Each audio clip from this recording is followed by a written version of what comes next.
Magandang araw mga bata! Kumusta kayo? Ang sarap mamasyal sa parke, ano? Halina, samahan niyo ako!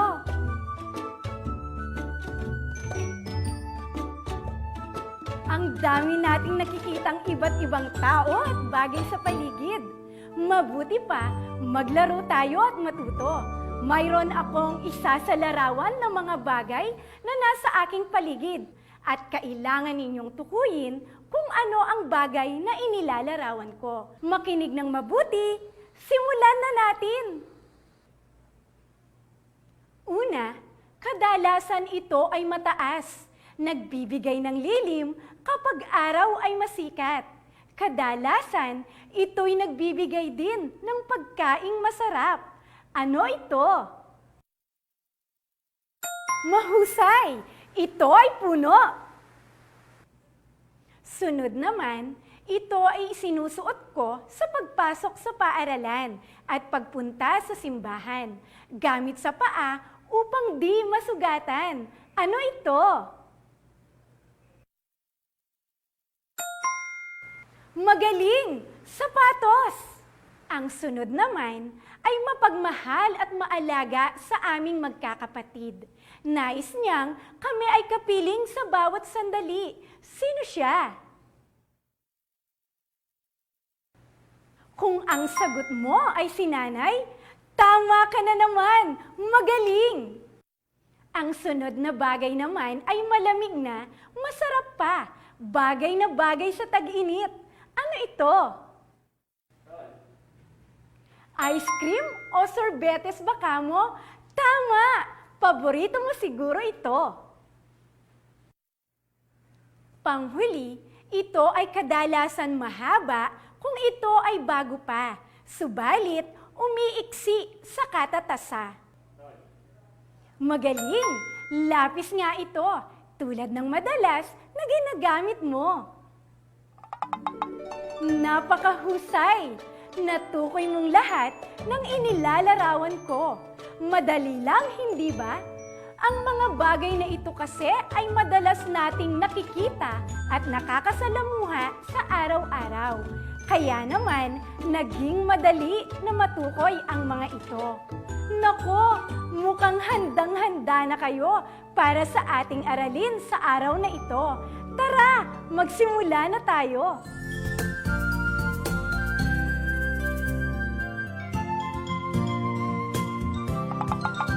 Mga bata, mayroon tayong mga bisita na madalas ninyong nakikita sa ating komunidad. Makikilala nyo kaya sila sa pamamagitan ng pakikinig sa kanilang mga tula? Narito na ang unang bisita. Madalas mo akong makikita sa kalsada man o sa opisina. Trabaho kong panatilihin, kaayusan ay bigyang pansin. Sino ako? Siguradong kilala niyo siya. Siya ay isang pulis. Tama!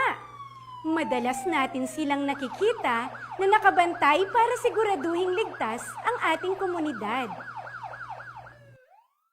Sino naman kaya ang sunod na magpapakilala? Nagliliyab na bahay o gusali man ay hindi ko katatakutan. Mailigtas lamang ang buhay ninyo't ari-arian. Sino ako? Nakilala niyo ba mga bata? Tama! Isa siyang bumbero. Sila ang magigiting na nagre-responde pag may nagaganap na sunog sa ating lugar. Narito na ang sunod nating bisita. Sa klinika at ospital, ako'y inyong makikita. Prioridad ko ang kalusugan ng mga mamamayan. Sino ako? Kilala niyo ba siya?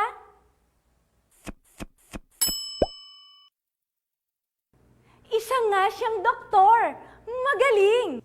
Sila ang tumutulong sa atin pag tayo ay nagkakasakit. At ngayong panahon ng pandemya, isa sila sa mga bayaning frontliner sa ating bansa. Aba, mukhang masarap ang dala ng susunod na magpapakilala. Masarap na tinapay, gawa ng aking mga kamay. Kasiyahan kong makitang busog inyon tiyan. Sino ako? Sino nga ba ang ating huling bisita? Isang panadero. Tama mga bata, ang husay niyo talaga. Sila ang gumagawa ng mga paborito nating tinapay na talagang nakabubusog. Napakahusay niyo mga bata. Mabilis niyong natukoy kung sino ang ating mga naging bisita. At alam niyo ba kung bakit madali niyo silang nakilala? Ito ay dahil sa inyong naging karanasan.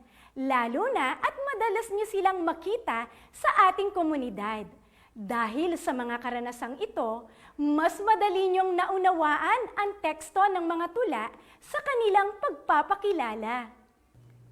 Tandaan, ang paggamit sa iyong mga karanasan o nauna mong kaalaman sa pagbasa o pakikinig sa isang teksto ay mahalaga upang higit mo itong maunawaan.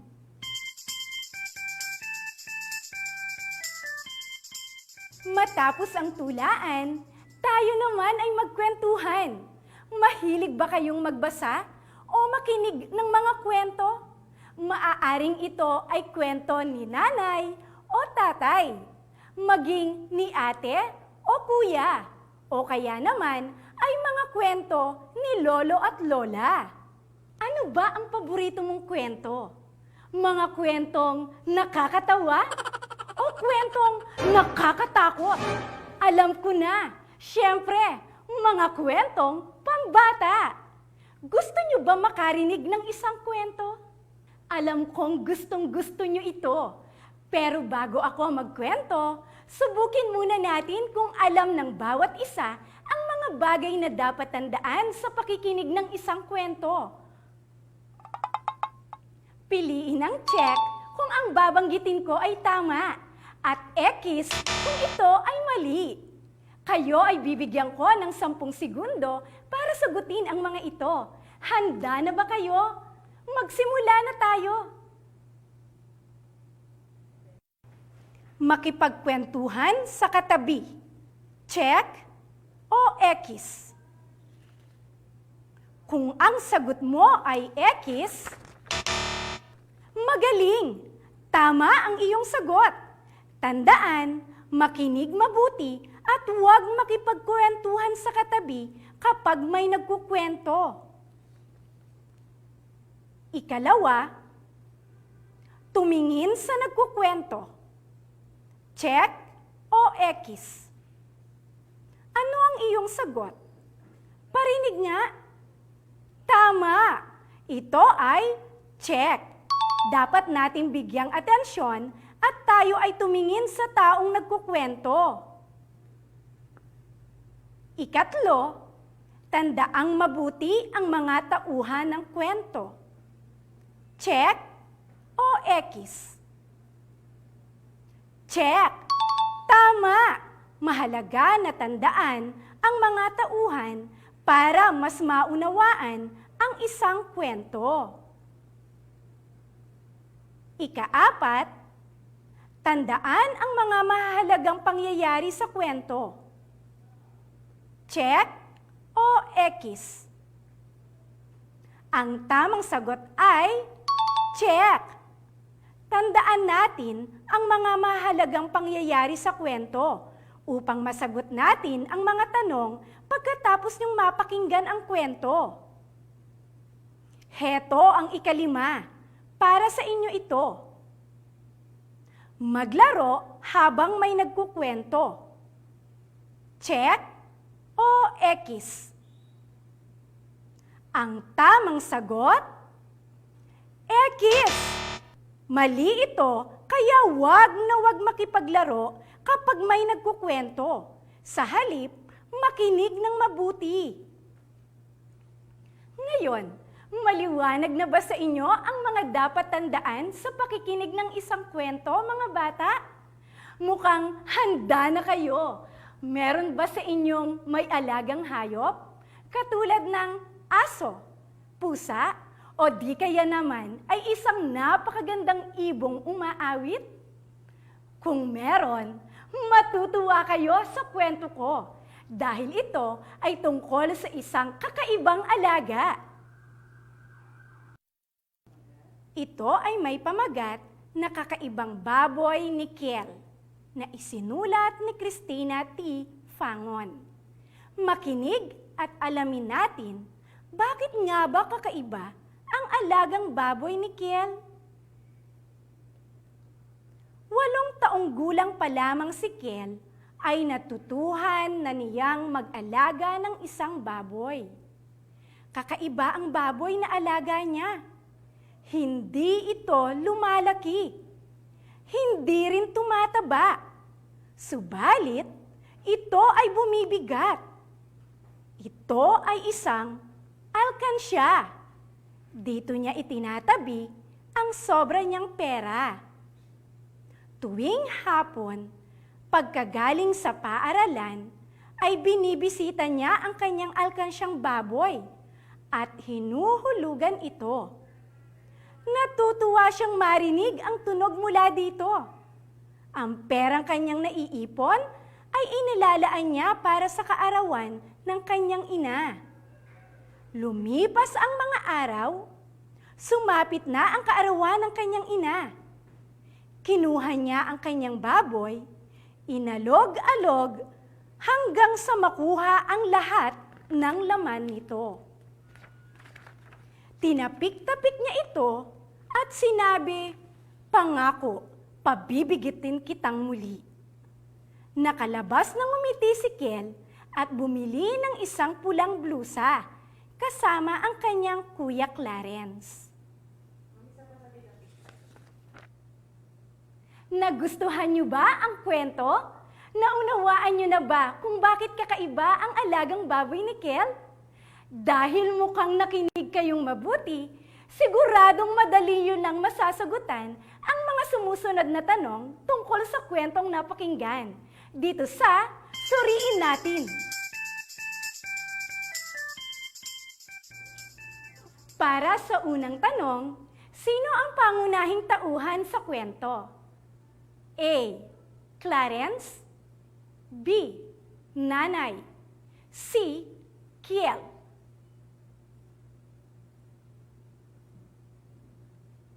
Ang tamang sagot ay letrang C. Magaling!